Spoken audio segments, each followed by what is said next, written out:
From the Ashley Home Store Sports Desk, NewsWatch 12 Sports with Madyson Marie. A 14-game win streak ending with another regular season title for Oregon Tech softball. Where have we seen this story before? Oh, that's right. We've seen it the past 3 consecutive years. Not 2, 3. Greg Stewart's Owls just know how to play some good softball. Saturday softball in the Basin. Lady Owls with the chance to clinch the regular season title. Bottom one, Yotes lead 1-0. Not for long, though. Bases loaded, 2 outs. J.C. Severt drills a single up the middle. Mick and Milborn will stride on home. Owls take the 2-1 lead. 2 out. Rally continues. Addison Cashinet grounder through the gap. Tech adding on the runs now 4-1. Malia Mick hits to second. A bad toss will bring in Mackenzie Staub. And Oregon Tech wins Game 3 9-3, clinching the Cascade Conference regular season title for the 3rd consecutive year. And Tech goes on to sweep, winning 9-4 in Game 4. Last game of conference play for SOU, facing number 11 Eastern Oregon. We start in the bottom of the 3rd. SOU leads 1-0. Hannah Cavell takes this one for a ride. Ball hits the fence. Piper Love will score from second, and the Raiders extend. Runners on first and third now with Love at the plate. Drop strike 3. The throw to first too high. Both Raiders score. Just like that, SOU takes the lead. Raiders hand Eastern Oregon their first conference series loss of the season, officially eliminating the Mountaineers from their championship contention. But SOU drops Game 4 7-3. Tech baseball home for alumni weekend, facing Corbin. Owls with a solid 3-run lead in the 7th, going to tag on a few more. Chase Hendai knocks this one to right center. Ball goes all the way to the warning track. He lands on third with a 2-run RBI triple, extending Tech's lead 8-3.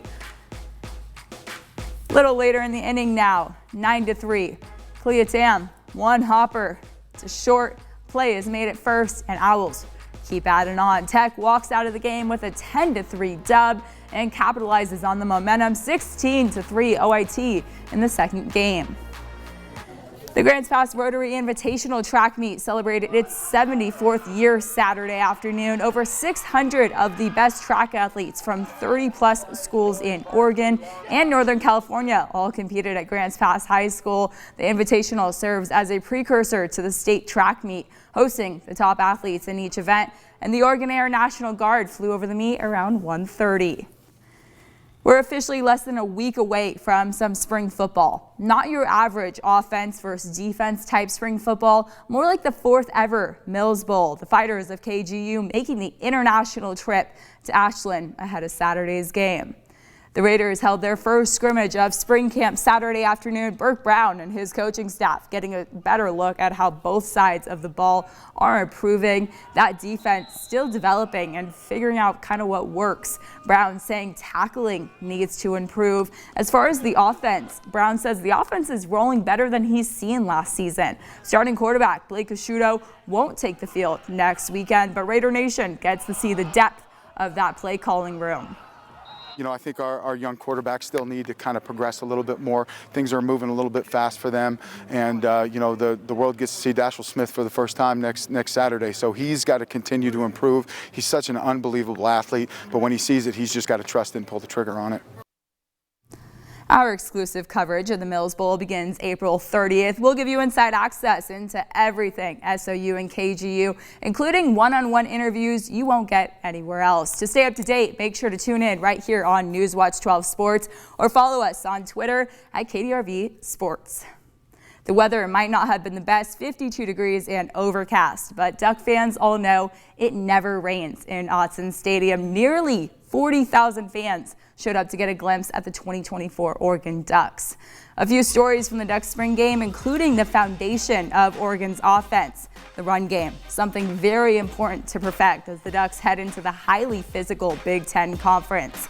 Guys like Jordan James, Jay Harris, and Bryson Cobbins' 60-yard touchdown run gave the green team the win over the white team. Sticking on offense, fans got the chance to watch the program's new play caller in Oklahoma transfer Dylan Gabriel. He went 14 of 21 for 163 yards and 2 touchdowns. UCLA transfer Dante Moore also pitched in with a line of 11 of 16 for 87 yards. Awesome environment. It always is here at Autzen. I think our fans are unbelievable. I think there's an awesome concert going on out there right now. There was definitely some pieces of today that were a little bit sloppy and makes me wish we had some more practices, but also some points of improvement and things that we can go attack. I appreciate our guys' effort and the enthusiasm out there on the field. Certainly think we have great talent to be able to go out and compete, and excited to build from here. That'll do it for sports this morning. Have a great Sunday.